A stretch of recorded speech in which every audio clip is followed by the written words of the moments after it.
Yeah, I guess I'll start off. First, like I said, everybody, thanks for coming out to my camp. This is important for me with everything that I've been going through for the last couple hours. But to still make sure that, my youth camp and the kids knew I would be here, no matter what what decision I had to make for my career choices. So as I've said multiple times, man, from whether it's through the letter that I put out, whether it's through the seconds I've had on Live with Kelly, whether it's through my Twitter account, whether it's through my Snapchat, I'm just really thankful, more so than anything. It's a lot of things that's going to be said and that has been said, but at the end of the day, I'm just thankful. I'm thankful for the love and the opportunity that I've had in this city for 13 years to just create some unbelievable magic. And, that goes nowhere. That would be something that we will all have in common for many, many years down the line. So I just want to once again just say my sincere thank you to everybody who supported me through all the ups. And there was a lot of downs along the way, but still supported me and my family. So I'm appreciative. How surreal is all this still, man? I really don't know. I mean, it's, man, I've been here for so long. It's like, everything's been like clockwork. Season ends, you go into the summer, you come back, and now I'm trying to get used to the idea, but it's hard. It's hard to get used to the idea of not being here. The business part of life is good for a lot of people, and moments like this, it sucks. The business side of this sport, sometimes it just sucks, and that's what we're dealing with. We're dealing with one, business side. Two, for me, it wasn't just about the business neither. It wasn't just about the actual dollar amount. It was about an opportunity as well. When you play this game, you have opportunities in life, and I just took this opportunity, this moment to seize it. And I felt that I can't play for long. Some people think I can't play no more. But I just figured, man, the last couple of years left to play, I wanted to live out a dream of mine. And unfortunately, that dream of mine, was a tough decision, and it's going to hurt so many of my fans here. But to go back home and play, with Chicago, is something I've always dreamed of since I've been a little bitty kid. So it's cool to be able to make those kind of choices. Like you see KD make a choice for him. Like we've seen LeBron make choices for themselves. And you get killed for it, but at the end of the day, if you love the guy, the individual, then you're happy that they're able to make that choice, and that they seem happy with their choice that they're making. You obviously were aware of all the stuff that went on, really, most of it yesterday, a lot of it, ever since you announced Wednesday night, of course, but your reaction when the hundreds and hundreds and hundreds of people in every line to buy your stuff, and just the outpouring, the stuff from the Heat, all those video tributes, what did that mean to you? Many different emotions. Even just when everything broke, I was in Lisa's little hotel room, and everything broke, and I'm sitting there and I'm watching some of the stuff that's going on TV, and they start playing tribute videos. And I've assumed that's what it's going to be like when I'm no longer on this earth. That's what it felt like. It felt like, it really was the end of life. And I mean, I guess in a sense, it's the end of the life in Miami as of now. It was, I was going through so many emotions. I mean, like I said yesterday, I drove by, and seen the fan support. I drove by and seen what the Heat had did to, on the big screen outside. I heard of everything. I woke up in the morning and I saw the paper when I was standing on the table against the Bulls, and I hit that shot, and then I read underneath and it says, you always have a key under the mat. Man, I choked up inside. This is not an easy time for me and my family at all. My kids, we all have to get used to the idea of not being here, and that's going to take a while. I am excited, about, my challenge ahead. I am excited about, like I said, going back playing at home. So I have a lot of excitement on one side, but I have a lot of, it's a fear of doing that as well. I'm not going to act like I'm macho. I was scared as shit I was nervous. Y'all can bleep the S word out, I'm sorry. I was nervous to make a move like this because this is all I know. But like I said, the support has been, I'm not that guy who, you guys know me, I'm not that guy who walk around and like expect to be patted on the back, expect the people to say how great you are. I really don't live for praise through man, but it is great, to know that all your hard work, is appreciated. And as I've always said, I've always just wanted to be appreciated. So I came into the NBA day one, appreciated for what I do. And, not comparing me to no one else, just what I do. Just appreciate that, and I feel that. What do you think what do you think that moment's going to be like when you get on that plane and you are headed to Chicago, for training camp later in the fall? Still talking to Chicago, and they know it's going to be a tough process for me. I'm a professional. I'm going to come in, I'm going to do my job on the basketball court, but it's still going to be weird, man. 13 years. I've been here 13 years. I was born into this family, in a sense. And I look at it like that, man. It's like, we all are born into a family.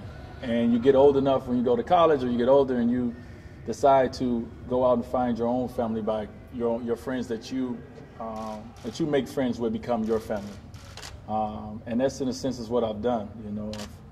I've went off, and now I'm going off and creating an extra piece of my family with the people who I choose. But it's going to be hard, it's going to be tough. But I think that, my teammates and hopefully my teammates and organization, just bear with me a little bit. Just bear with the change a little bit. But, I think they know what I bring. And I know what I bring. So that'll be the easy part. The hardest part would be is to have to go buy fur coats and gloves and hats but to put myself in a different environment. I'm just so comfortable in this environment. But, change is not always bad. Sometimes change is good for both sides. I'm not sitting here saying that change will not be good for the Miami Heat. We might not see it immediately. You might see it later. It's a business side of this thing, and I understand that more than anybody. So I understand that the move that I had to make was the move that I wanted to make, but it doesn't mean that it wasn't easy for the Heat to want to put themselves in the position possibly that they may have been in, with myself, with Hassan, with Chris, with Goran, guy like Tyler who's going to get a lot of money. It puts the organization in a position where maybe they're not competing for a while, and I understand that side of it, too. So it could be the best for all sides, when it's all said and done. You never know. I asked a season ticket holder Say it again? I asked a season ticket holder, I said, should he come in this jersey on your court? Do you boo D-Wade? And he said, absolutely not. 13 years later, are you prepared for that reality of facing this team as an opponent? Absolutely not. I'm not.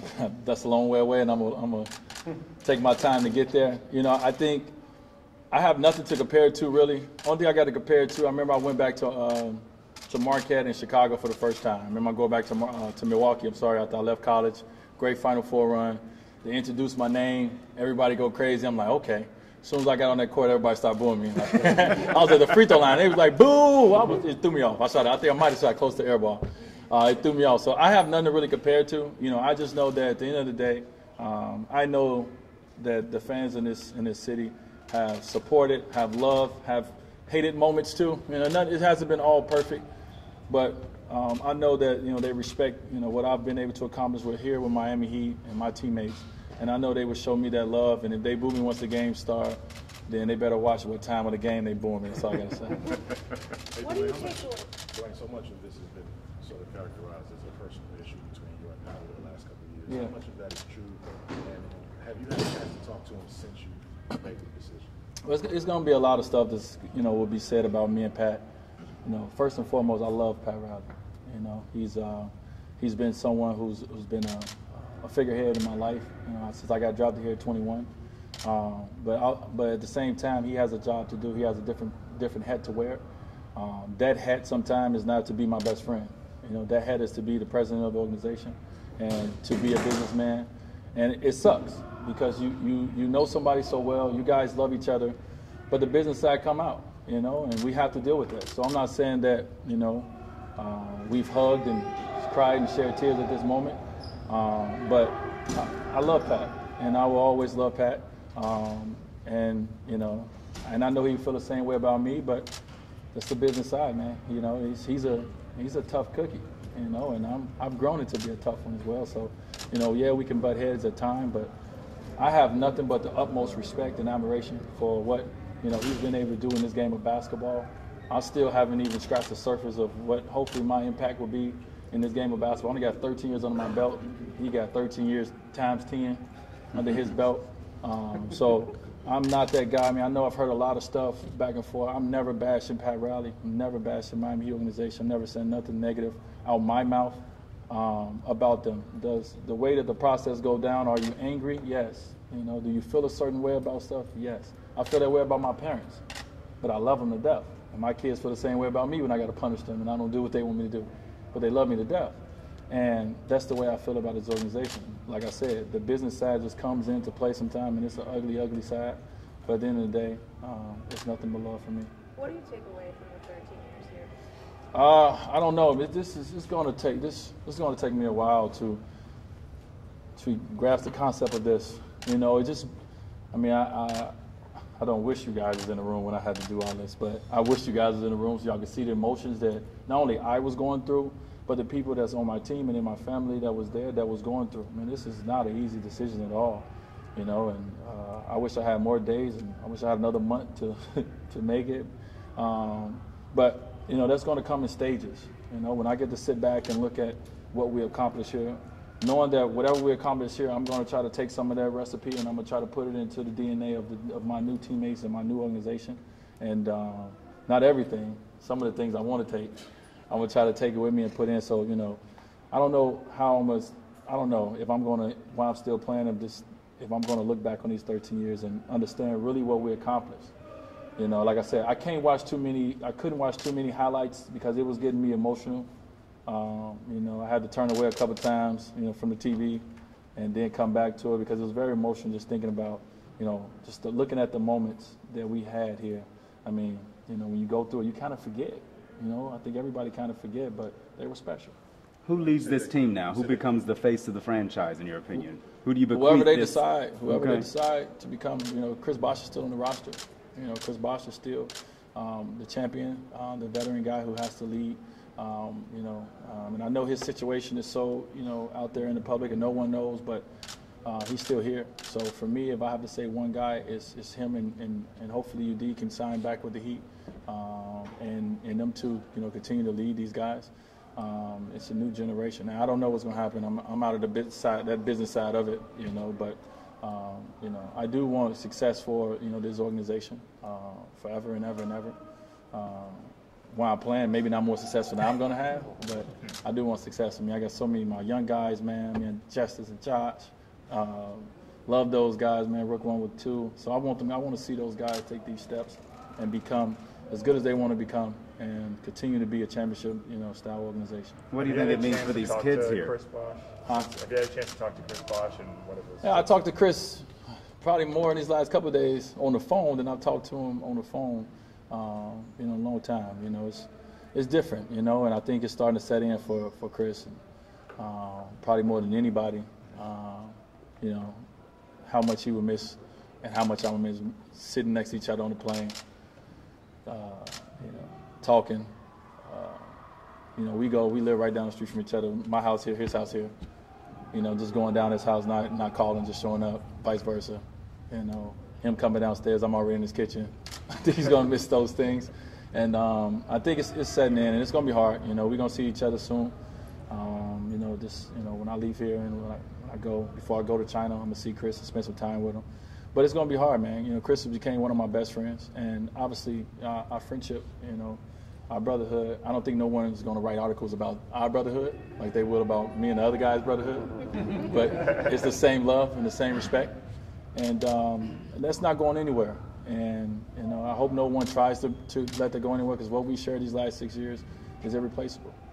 You have any comments about the... But right now, if you had to anticipate, is this goodbye to South Florida? You'll still have ties here? I mean, I know your foundation does a lot of stuff here. So will you be back in South Florida? No doubt. I mean, this is never goodbye to South Florida. You know, the words Heat lifer. I'm a Heat for life. I'll always be a Heat. I mean, what I've shared here, I'm sure one day somebody's gonna come here and they're gonna overtake what I shared, but I think it's gonna take a while. I think it's gonna take a little while, and like I said, at the end of the day, no matter what, and I said the same thing to the Harrison family, I'm always gonna be a Heat. I may be wearing a different jersey, maybe embarking on a new part of my career, but when my career is over, or no one knows how this thing is gonna shake out. But at the end of the day, no matter what, I would be a fool to forever leave this city, this state. It's been so amazing to me and my family. And like I said, I was driving down the street yesterday, and I just put my hand out the window just to grab a little of this warm weather. And I'm trying to take some, because I know at some point during the year I'm going to need a little bit of it. But no, I love South Florida, and it'll always be a part of me. Your thoughts on these? Your kids are obviously old enough to, they've got deep ties here. I know you're talking about schools for your oldest one. Yeah, that. yeah. How are they taking it? I mean, how are they? I mean, they're old enough obviously to understand what's going on and what the reality is.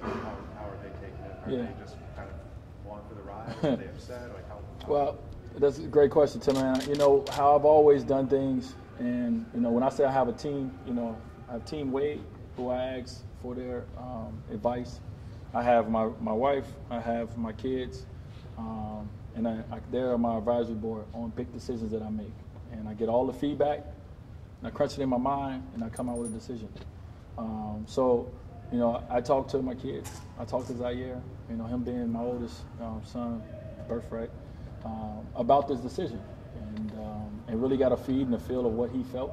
And I take that in consideration. So I think in my household, with 3 kids in the household, it's probably mixed emotions. They're just about to start high school, just went to a new school here in Miami. My oldest son, he's a rider. Dad, where you go, I go. My nephew's a little iffy about it. He moved from Chicago here, and now we're going back. But it's me sitting down with him, letting him know, hey, we together. It's going to be different. Obviously, kids know what's going on in that city as well. It can be a little scary, knowing that the crime rate is so high for youth. So that's something that we have to, continue to share with them and try to, let them learn how to move through life, and not to be scared to do that. And my youngest son in the house, Zion, he's going to have a lot of questions for me. He's with his mom right now, but when he get back, he's going to have a lot of questions, and I'm going to have to sit down and answer him like I'm, more than anybody. He's going to question me. So, but at the end of the day, they will understand as they get older, they will have to make decisions for their families. Some decisions are hard as shit to make. Some is going to be seamless and easy, but they're going to have to be, as the men of the house, they're going to have to make these tough decisions for their families. And if they got the family who love and trust in what they believe in, everything's going to work out. Is it your last time with these kids here with this camp, or is this something that will I haven't continue? even thought that far. I'm trying to think about schooling for my kids and housing, and I haven't got that far at all. But like I said, I'll continue to say my ties in Miami doesn't just fade away. Obviously, I'm not here, in my house all the time, but I'm still a part of this community, and I'm gonna make sure that it's still efforts that I'm gonna make in this community to do a few things, as well as I'm gonna do it in Chicago, as well as I'm gonna do it in my Milwaukee, just like I've always done.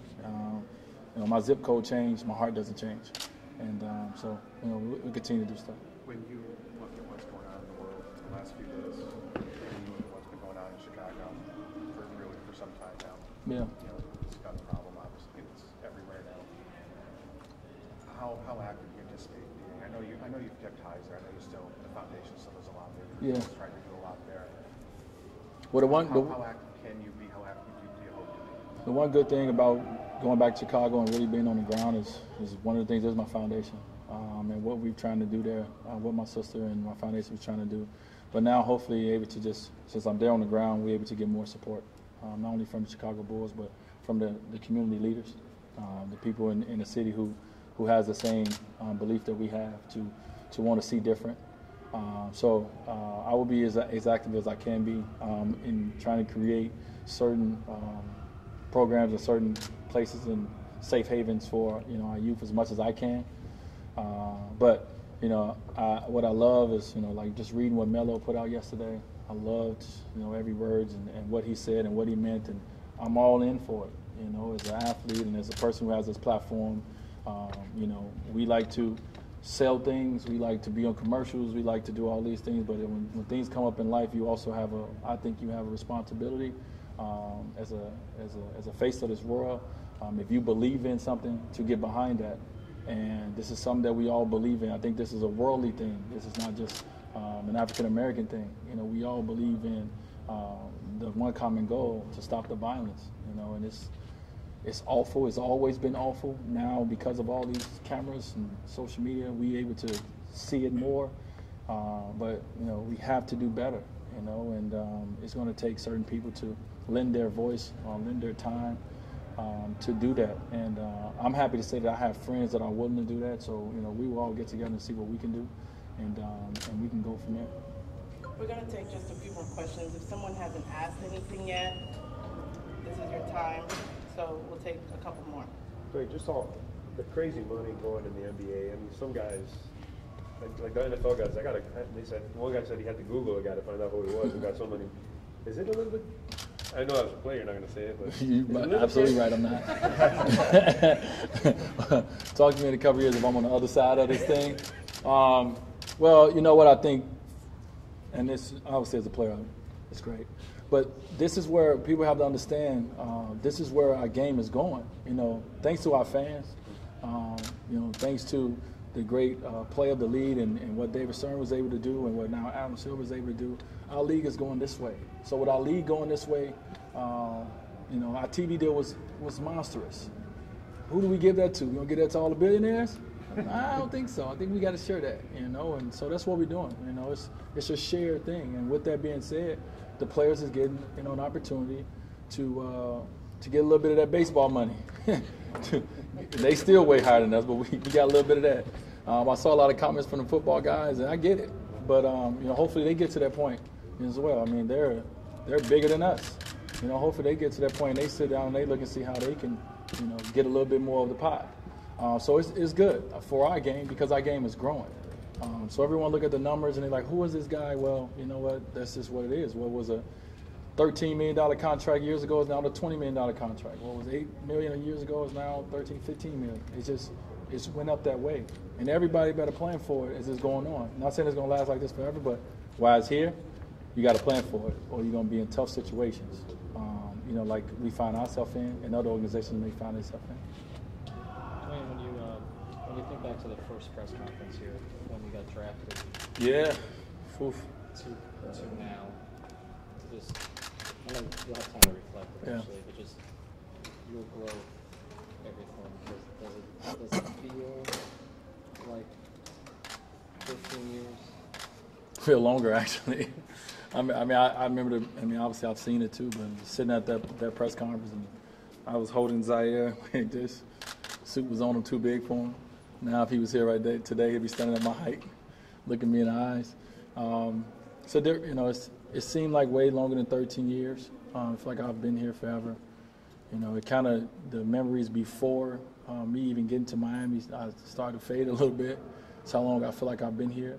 But when I came here for that first press conference, I had no idea what was going to transpire. I had no idea what kind of career I was going to embark on. I had no idea what kind of player I was going to be. I had no idea what kind of man I was going to turn out to be. I had no idea of anything. I was green.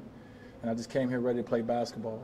And look what that done for me. I came here to really work my butt off, play basketball, and get to it. And I've got to it for 13 years. It's not all been great. You know, it's been some amazing years. There's been some in-here years. And for our team, it's been some down-here years. But it's been a special journey. So I look back now as I sit here today and I say, as I always say, I wouldn't do nothing different. You know, was there moments that I wish that I wasn't hurt this time, I wasn't this. But I wouldn't do anything different, man. You know, this is the story. This ain't the ending of this book, but we've got through a lot of chapters of this book, and this is a bestseller, for sure. So I wouldn't do much different at all. All right, thanks, guys. All right. Appreciate it. Thank you, guys, man. Appreciate it. I put AJ to sleep.